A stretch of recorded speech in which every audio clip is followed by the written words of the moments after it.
Hello students, आज आप लोग को फिर मैथ का ऑब्जेक्टिव का दूसरा भाग लेकर आ गया हूँ। पहला भाग आप लोग को बन गया। अगर आप लोग नहीं देखे तो उस वीडियो को भी देख लीजिए, क्योंकि इसमें ऑब्जेक्टिव का पूरा बेसिक के साथ साथ एक टारगेट प्रकाशन का जो बुक है इसका objective question part by part पूरा मिलेगा। तो देर न करते हुए स्टार्ट करते हैं। सबसे कल यहाँ तक बनाए थे, आज वाला में है कह रहा है कि यदि एफ एक्स बराबर x Q minus 5x² plus 2x और प्लस 2, तो f1 का मान ज्ञात करना है। माने इसमें जहां भी x है ना उसके जगह पर 1 का मान डाल दो, आंसर आ जाएगा। चलिए बना देते हैं। आपको लिखा गया है एफ एक्स बराबर क्या लिखा गया है, x Q minus 5x² plus 2x और प्लस 2। अब यहाँ डालना क्या है, f का मान बताइए दिए हैं 1 डालना है, अति x का मान तो 1 का क्यू माइनस 5 गुने 1 का स्क्वायर प्लस 2 गुने 1 और प्लस 2। 1 का क्यू 1 ही होगा, 1 का स्क्वायर 1 और माइनस 5 से होगा तो माइनस 5 और प्लस 2 और प्लस ये 2।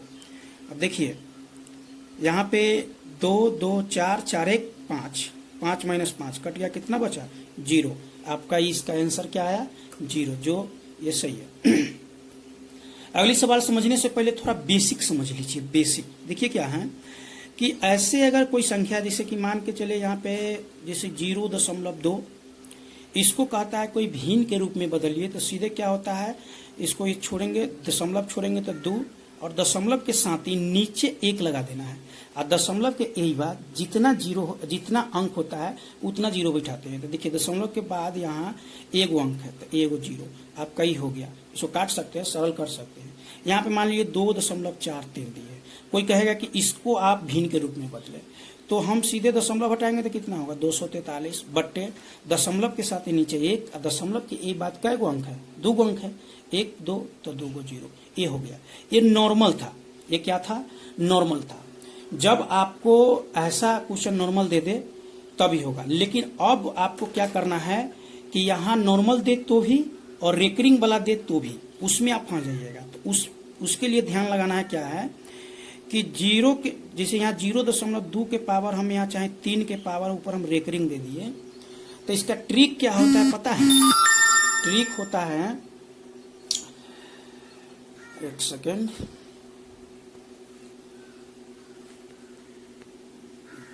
इसका ट्रिक होता है सबसे पहले क्या करना है कि जितना संख्या के ऊपर रेकरिंग हो, क्या है, जितना संख्या के ऊपर रेकरिंग हो उतना 9 बैठाते हैं, और जितना संख्या के ऊपर रेकरिंग ना है उतना 0। जैसे देखिए यहाँ पे इसको तोड़ेंगे तो दशमलव हटाएंगे तो 3, और 1 अंक के ऊपर रेकरिंग है तो 1 9, इसको काट दीजिए 1/3।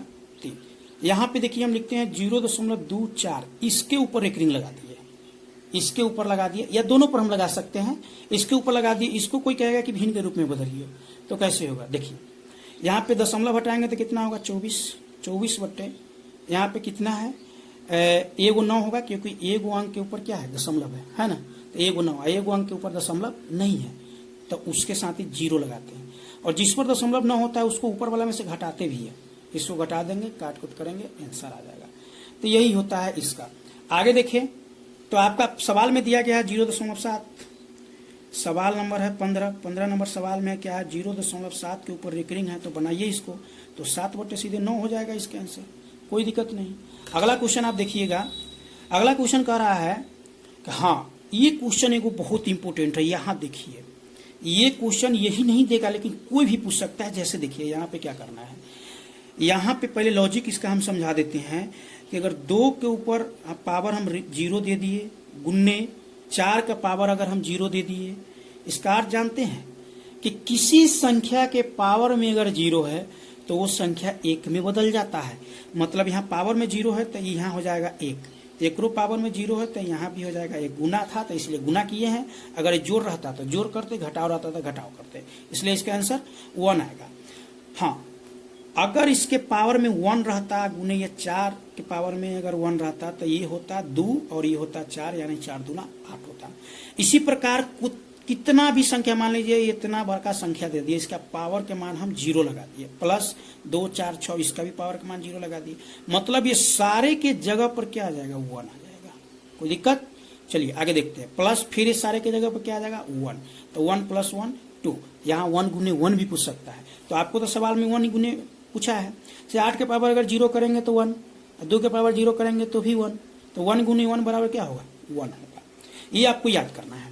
यदि a और b अभाज्य संख्या हो तो a और b का लसा क्या होगा, तो a और b का गुणनफल लसा हो जाता है। अगर अभाज्य संख्या होता है तब गुणनफल का लसा हो जाता है, सीधे गुना हो जाता है। जैसे देख लीजिए, इसके बारे में समझ लीजिए थोड़ा। अभाज्य संख्या मान के चलिए, a का हम मान लेते हैं 3 एक अभाज्य संख्या है, b का मान ले लेते हैं 7 एक अभाज्य संख्या है, तो आप 3 और 7 का लसा तो नहीं टूटेगा ही नहीं, तो नहीं टूटने के क्रम में क्या करते हैं, डायरेक्ट गुना कर देते हैं। तो यहाँ अगर होता तो 7 × 21, तो वहाँ अंक दिया नहीं है, दिया है a और b, तो यहाँ a b में गुना होगा, इसलिए उसका आंसर क्या होगा, a b आपका करेक्ट आंसर होगा।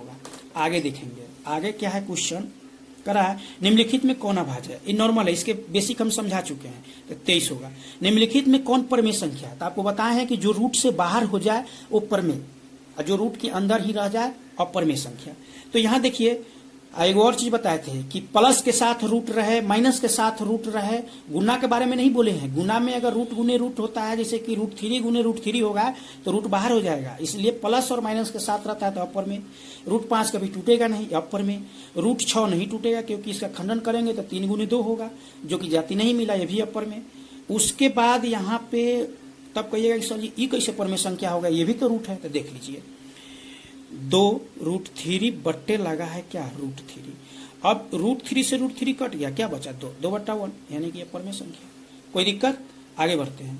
आगे नंबर क्वेश्चन है, यदि 65 तथा 117 का मसा 65m-117 के रूप में है तो m का मान क्या होगा। ये सवाल आपको क्या कह रहा है पता है, इसका और इसका मसा का मान निकालेंगे ना, उसके बराबर ये दिया है, उसके बराबर ये दिया है, माने इसका और इसका मसा के मान के बराबर ये दिया है, और क्रिया करेंगे तो बन जाएगा। देखिए कैसे बनाते हैं, समझने का प्रयास करेंगे। कितना है, 65 117। सबसे पहले हम सवाल संख्या है 20 नंबर क्वेश्चन है, हम इसको 65 और 117 का क्या कर लेते हैं, मसा करते हैं। तो 65 से मसा करेंगे 117 में, क्योंकि आपको पता है कि बड़ा संख्या में ही छोटा संख्या से लगाते हैं।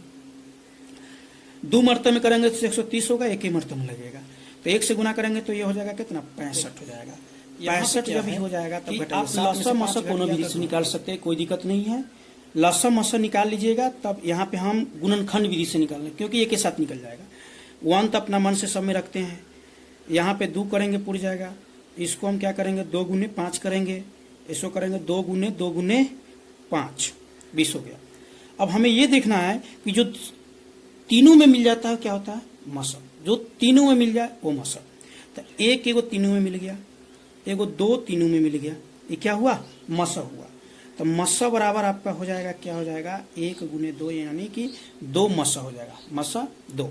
अब इसका लसा निकालने के लिए क्या करते हैं, LCM बराबर करने के लिए क्या करते हैं कि SCF, तो SCF का मान 2 निकला है, और इसमें भी 2 को मिल गया है, तो ये दोनों में से एगो 5 निकलेगा, और बाकी बाद एगो बच गया, क्या 2 बच गया है, तो 2 बचेगा, यानी कि इसका पान चुका 20।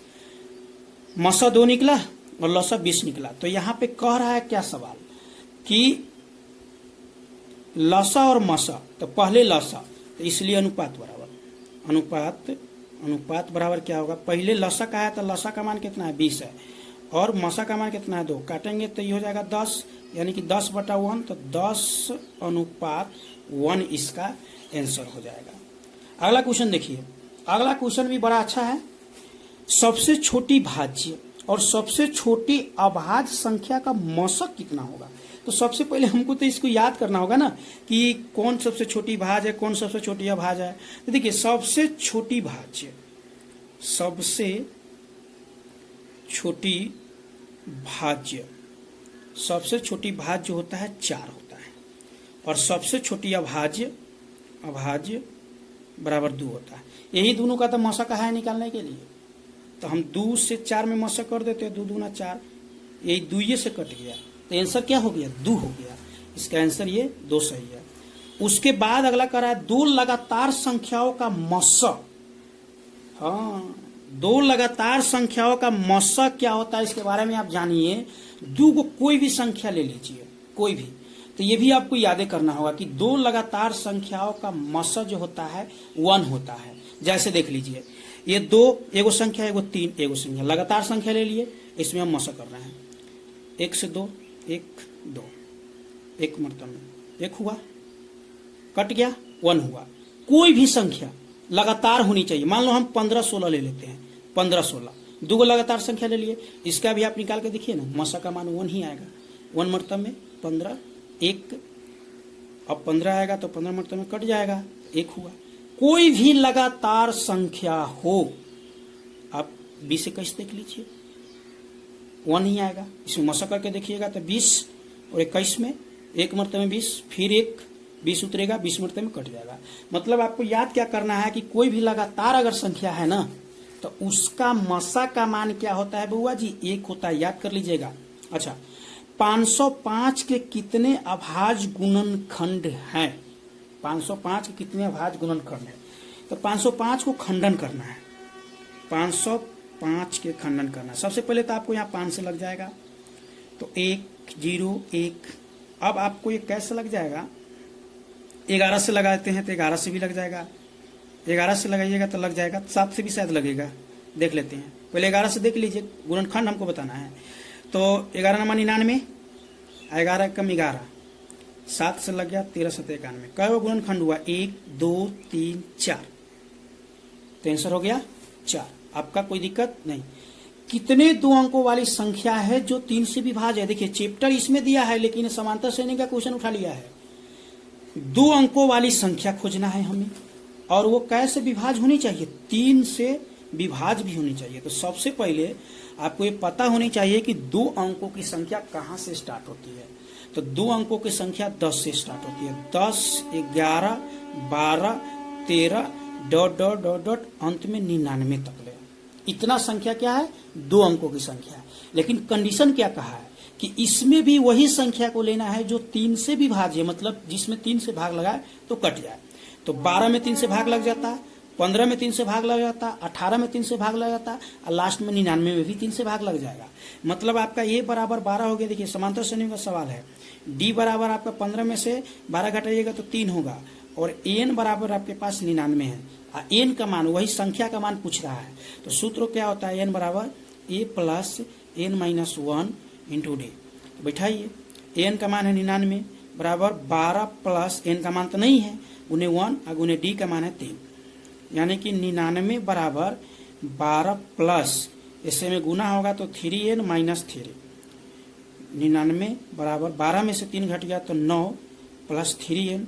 अब पक्षांतर कर देते हैं, यानी कि 3n बराबर 99 माइनस 9, तो n बराबर क्या हो जाएगा? 99 से 9 गया 90, 90 बटे 3, यानी कि आपका 30 आंसर आ गया।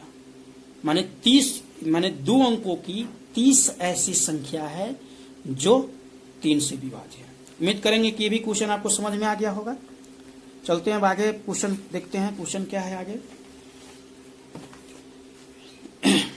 अगला क्वेश्चन है कि 2 संख्याओं का गुणनफल इतना है तो उसका मस्सा इतना है तो लसा। अभी कुछ दिन माने कल वाले वीडियो में यही ऐसे ने सवाल बनाए थे, तो सीधे आपको क्या पूछ रहा है? लसा पूछ रहा है। तो LCM बराबर क्या होता है? भाग दे दो ना, 2 संख्या का गुणनफल यानी a गुने b बटे मस्सा, यही ना। भाग दे देते हैं। 18 माने कि 86 70 में आपको भाग दे देना है कितना से? 17 से दे देना है। देखिए 17 से इसको भाग देंगे तो 17 पचे कितना होगा? 17 पचे 85, बच गया 1 पर 7 17, 17 एकम 17 0, 510। इसका आंसर क्या हो जाएगा? 510। कोई दिक्कत नहीं है। फिर ये कह रहा है कि 6 8 22 का लसा और मसा का अनुपात बताना है। अभी इसी वीडियो में बनाया पीछे क्वेश्चन। आप इसका क्या कीजिएगा कि लसा निकाल लीजिए एक बेर और फिर मसा निकाल लीजिए, अनुपात लिख के लसा ऊपर और मसा नीचे काट दीजिए, अनुपात में आंसर लिख दीजिए, हो जाएगा। अगला क्वेश्चन कर रहा है 96 का अभाज्य गुणनखंड ज्ञात करें। हाँ, इस क्वेश्चन को आप तरीका अच्छा से समझने का प्रयास कीजिएगा बुआ जी, क्योंकि यही नहीं पूछेगा, इसके जगह पर कोई और भी क्वेश्चन आपसे पूछ देगा, लेकिन रहेगा ऐसा ही। जैसे देखिए यहाँ पे कह रहा है 96 का, हम 96 का छोड़ देते हैं, हम 100 का ले लेते हैं। पहले 100 के अभाज्य गुणनखंड हमको बताना है, तो 100 के अभाज्य गुणनखंड बताना है तो हम 100 का क्या कर रहे हैं, खंडन करने जा रहे हैं। 2 से कितना होगा 50, 2 से कितना होगा 25, यहाँ पे 5 से कितना होगा 5, यानी कि हम 100 बराबर लिख सकते हैं, 100 बराबर लिख सकते हैं 2 गुने 5 गुने 5, यानी 2 2 है तो 2 का स्क्वायर और गुने 5 का भी स्क्वायर, ये इसका क्या हुआ, गुणनखंड हुआ। उसी प्रकार अब किताब से आ जाते हैं, क्या है 96 है, तो 96 जरूरी नहीं है आपको 96, यहाँ 100 भी नहीं कुछ भी दे सकता है, आपको उसको खंडन करना है, फैक्टर तोड़ना है, तोड़ने के बाद जैसे जैसे जो होगा उसको लिख देंगे। 96 के कह रहा है, तो 96 को हम निकालेंगे तो 2 से लगाएंगे तो 48 दूनी 96, 2 से लगाएंगे तो 24, 2 से लगाएंगे तो 12 और 2 से लगाएंगे तो 6, 2 से लगाएंगे तो 3, मतलब हम 96 के बराबर लिख सकते हैं। 2 5 को है ना, 1 तो 2 के पावर 5 लिख सकते हैं, और 3 तो 1 हुआ तो 3 1 लिखाएगा, क्योंकि पावर 1 भी देंगे तो भी वही होगा, इसलिए इसका आंसर 2 के पावर 5 गुने 3 सही है। ये फिर 0.3 के ऊपर एक रिंग है, परिमेय का लघुत्तम रूप मतलब एकदम छोटा से छोटा रूप क्या होगा, तो इसको आप तोड़िएगा तो आप क्या होगा, दशम बताए हैं कि 0.3 के ऊपर एक रिंग है तो क्या हो जाएगा 3/9, लघुत्तम रूप लाना है, यानी कि आपको 1/3 इसका आंसर होगा। अभी बताया है अगला सवाल में आएंगे, 7 + 3√2 अपरमेय संख्या होगा, क्योंकि जब भी रूट के साथ जोड़ भी हो चाहे कुछ भी हो, रूट है टूट नहीं रहा है तो अपरमेय होगा। निम्नलिखित में कौन परिमेय संख्या, भाई जो रूट से बाहर हो जाएगा वही ना अपरमेय संख्या होगा, तो √5 नहीं टूटेगा, ई नहीं टूटेगा, ये भी माइनस प्लस के साथ है नहीं टूटेगा, लेकिन √16 टूट जाएगा। √16 देखिए, √16 के क्या करते हैं 4 गुने 4 करते हैं तो 16, अति क्या निकलेगा 2 ऊपर 1 4, ये तो रूट से बाहर हो गया, 4/1 कर सकते हैं हम इसको, इसलिए आपका √16 क्या हुआ, यही आपका परिमेय संख्या है। उसके बाद फिर कह रहा 0 और 50 के बीच विषम संख्याओं की संख्या कितनी है, विषम संख्या, ये भी सवाल आपको समांतर श्रेणी से उठा लिया, बहुत अच्छी क्वेश्चन है। 0 और 50 के बीच में सबसे पहले यहाँ पर आप क्वेश्चन लिखेंगे, क्या क्या लिखेंगे 0, 1, 2, 3, 4 ... 50, लेकिन यहाँ पे क्या कहा है कि 0 और 50 के बीच विषम संख्या की संख्या कितना है, तो इतना तो बड़ा दिक्कत हो जाएगा, तो विषम संख्या लेना है। तो सबसे पहले ए बराबर आपका विषम संख्या पहला 1 हो जाएगा, डी का मान 2 में से 1 घटाइएगा, 3 में से 1 घटाइएगा, तो क्योंकि 20 में खाली लेना है, हमें सम छोड़ना है, तो 2 होगा। और एन बराबर कितना होगा 50, तो सम संख्या है, तो 50 से पहले, इससे बाद में नहीं ले सकते हैं, 50 से पहले क्या होगा 49। अब इसको एन के फॉर्मूला पर बैठा दीजिए, आपका आंसर आ जाएगा। एन बराबर क्या होता है ए प्लस एन माइनस 1 इंटू क्या डी, तो बैठा रहे हैं 49 बराबर ए का मान है 1 प्लस एन माइनस 1 गुने डी का मान है 2, यानी कि 49 बराबर 1 प्लस 2 एन माइनस 2, तो क्या होगा 49 बराबर 2n माइनस 1। अब पक्षांतर करेंगे तो ये इधर आएगा तो प्लस में हो जाएगा, यानी कि 2n बराबर क्या 50, तो n बराबर 50/2 काटेंगे तो 25, यानी कि 0 और 50 के बीच में 25 ऐसी संख्या है जो विषम है। अगला क्वेश्चन में आएंगे, करा 5, 15 और 20 के लसा और मसा का अनुपात, सेम ऐसा सवाल 3 गो आ गया, आप इसका एक बार लसा निकाल लीजिएगा, फिर इसका मसा निकाल लीजिएगा, और लसा ऊपर लिखिए, अनुपात लिख के लसा/मसा कर दीजिएगा, आंसर आ जाएगा। निम्नलिखित में कौन अपरमेय नहीं है, अपरमेय देखिए परीक्षा में पूछने का तरीका क्या है, पहले कहेगा इसमें कौन परिमेय संख्या है, इसमें इसी क्वेश्चन के गौर तरीका क्या है, इसमें कौन अपरमेय संख्या नहीं है, मतलब वो परिमेय के बारे में पूछ रहा है। और कभी कल ऐसे कह देगा कि इनमें से कौन परिमेय संख्या नहीं है, मतलब क्या अपरमेय संख्या, चाहे ये कह देगा कि इनमें से कौन अपरमेय संख्या, सीधा भी बोल देगा और दूसरे तरीका से भी बोल देगा। तो यहाँ क्या कह रहा है कि निम्न में कौन अपरमेय नहीं है, मतलब क्या परिमेय, √10 के तोड़िएगा तो 5 गुने 10, रूट से जोड़ा नहीं मिलेगा तो इसलिए रूट से बाहर नहीं होगा, ये इसका भी जोड़ा नहीं मिलेगा तो रूट से बाहर नहीं होगा, इसका भी जोड़ा नहीं मिलेगा तो रूट से बाहर नहीं होगा, लेकिन √21 का जोड़ा मिल जाता है, कैसे 11 गुने 11 √, माने कि 11 को निकल जाएगा तो रूट से बाहर हो जाएगा, तो ये हो जाएगा। अगला क्वेश्चन कह रहा है दो संख्याओं a और 18 का, तो देखो पहला संख्या a और दूसरा संख्या 18, दो संख्या a और 18 का लसा 36, मसा इतना है, तो a का मान याद करना है। देखिए आपको तो बड़ा सुंदर बताए थे ना सूत्र, तो बताए कि ये थे, क्या बताए थे सूत्र कि ए गुने बी बराबर 8CF गुने LCM। इस फॉर्मूला पर भी बना दीजिएगा। तो पहल का ए का मान ए है, बी का मान 18 है। अच्छा, और लसा का मान इसमें दिया है, कितना दिया है लसा का मान 36 और मसा 2। लसा के जगह पर 36 डालिए, मसा के जगह पर 2 डालिए। ए बराबर क्या होगा 36 गुने 2 बट्टे 18, 18 दूना 36, 2 दूना 4। ए का मान क्या निकल गया 4 निकल गया। अगला क्वेश्चन में आ रहे हैं, पी तथा क्यू दो अभाज्य संख्या है तो उनका मसा बताए हैं। अभी भी कोई भी लगातार संख्या हो तब उसका मसा 1 होता है, या कोई भी अभाज्य संख्या हो, दो कोई भी अभाज्य संख्या उसका भी मसा 1 ही होता है। जैसे देख लीजिए ना, दो कोनो अभाज्य ले लो आप, एगो मान लो 7 अभाज्य है, एगो और ले लेते हैं 23 अभाज्य है, इसका मसा निकाल के देखिए आपका 1 ही निकलेगा। तो 7 3 21 बचिए कितना 5, कितना होगा यहाँ पे 5 और यहाँ 7 उतरेगा, एक मरतबा में 5 2 फिर 5 काट के तोड़ के देखिए ना, यहाँ मसा का मान 1 ही आएगा। मतलब आपको याद करने वाला कौन है कि लगातार दो संख्या दिया है तो भी उसका मसा 1 होगा, और दो को अभाज्य कोनो संख्या काहे न दे दे उसका भी मसा 1 ही होता है। याद रखिएगा इस बात को। तो इसका भी मसा क्या होगा 1 ही होगा। अच्छा, सबसे छोटी अभाज्य और सबसे छोटी भाज्य संख्या का गुणनफल कहा है, यह अनुपात नहीं कहा है। तो सबसे छोटी भाज्य संख्या होता है 4 और सबसे छोटी अभाज्य संख्या 2, और दोनों का गुणनफल मतलब गुना कर दो, आंसर आ जाएगा 8। कौनो दिक्कत नहीं ना? ठीक, बहुत सुंदर। अगला क्वेश्चन में देखेंगे। अगला क्वेश्चन कह रहा है कि निम्न में कौन सी अभाज्य संख्या है। अरे अभाज्य संख्या का तो बतबे किए थे, जो केवल 1 से कटे या स्वयं से कटे, या जिसका गुणनखंड केवल 2 ही हो, या तो 1 आना तो स्वयं। तो देखिए 25 1 गुने 25 25 गुने 1 कर सकते हैं, 5 गुने 5 भी कर सकते हैं। 16 1 गुने 16 16 गुने 1 और 4 गुने 4 भी कर सकते हैं। 2 से ज्यादा हुआ 15, ये भी भाज्य है। लेकिन 29 है ना, ये या तो 1 गुने 29 करेंगे और ना तो 29 गुने 1 कर सकते हैं, तभी पूरेगा, इसलिए भाज्य होगा। अब ये है, इसको आप बना सकते हैं, परमेय है, अपरमेय है तो या एक परमेय संख्या है। ठीक, किसी पूर्णांक m के लिए सम, कल इस क्वेश्चन को हम बहुत अच्छा से समझाए थे, सम कौन होगा। तो सबसे पहले देखो, सम संख्या में किसी संख्या से गुना करेंगे तब ना वो सम संख्या होगा।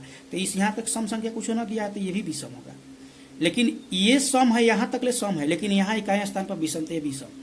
ये सम है, इकाई स्थान पर विषम थे विषम है, लेकिन ये सम संख्या है और यहाँ m है। m के कोई भी मान डालेंगे तो 2 में गुना सम संख्या में कोई भी मान डालते हैं वो, जैसे कि सम संख्या में किसी भी संख्या से गुना करते हैं तो सम संख्या ही आता है, इसलिए इसका आंसर ये सी सही है। निम्न में से कौन अपरमेय नहीं है, मतलब क्या परिमेय।